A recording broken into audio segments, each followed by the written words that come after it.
The following is rated M for mature.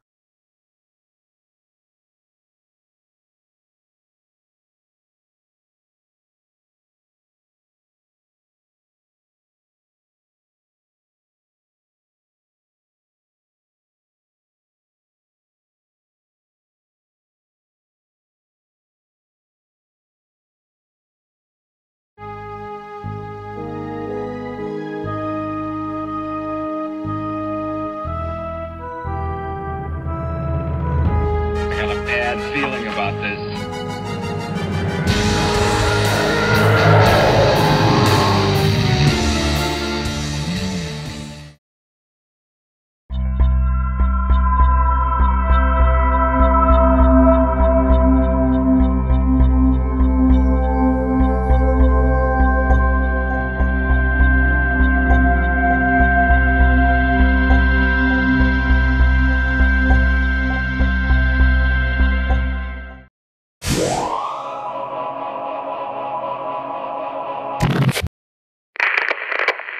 Greetings my fellow Blockade runners, and welcome to a very special episode. Today, if you don't remember, or have not been reminded by the TV or radio, is the 10-year anniversary of the infamous September 11th attacks. In light of this important milestone of U.S. history, I thought I would talk about something that many of us take for granted: our freedom. But in particular, our freedom of speech. In today's politically correct, or PC society, our freedom of speech seems to have gotten lost. It seems anytime one stands up to voice their opinion, there are a good 30 others telling them, "You cannot say that." They say this simply because they, personally, don't like what the one person said. This system has leaked down to everything and everywhere, even into video games. Last June, the government finally declared that video games are now to be protected under the First Amendment, and that they are officially a form of art, which is a huge win for gamers everywhere. But you can see just how far this system of censorship tries to reach.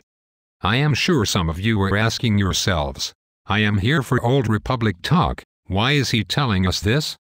Good question. If it wasn't for this breach of this certain freedom, then this show never would have been born. There are many people out there that look down at this show, and everyone who has any criticism for SWTOR. I have gotten many nasty comments and hate mail ever since I started this show. There is one comment that was made that sticks out to me more than others, simply because it shows what I have been talking about. It is from a user named Flaming Gnats. After he tactfully tells me to go to hell, he states that these people that give their personal opinions about SWTOR give no thought to other players' wants and desires, and that they don't deserve an opinion. Does anyone else see the contradiction there? He is upset about those people that think about their opinion and not others, but then does the same thing by telling them that they don't deserve a personal opinion. This is exactly what is happening in today's society. Everyone out there listening, if you take one thing away from this show today, please understand that the freedom of speech is a two-way street. Let me give you an example.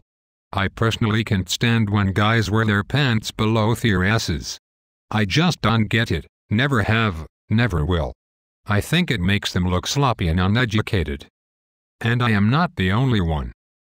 Pants on the ground, looking like a fool with your pants on the ground, with the gold in your mouth, hat turned sideways, pants hit the ground.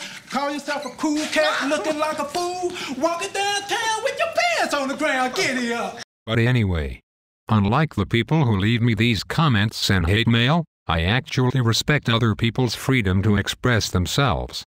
Do I think these guys look ridiculous? Oh yes, very much so.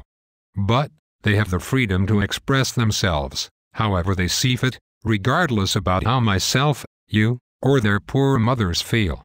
That is the most unique thing about this freedom that most people don't understand.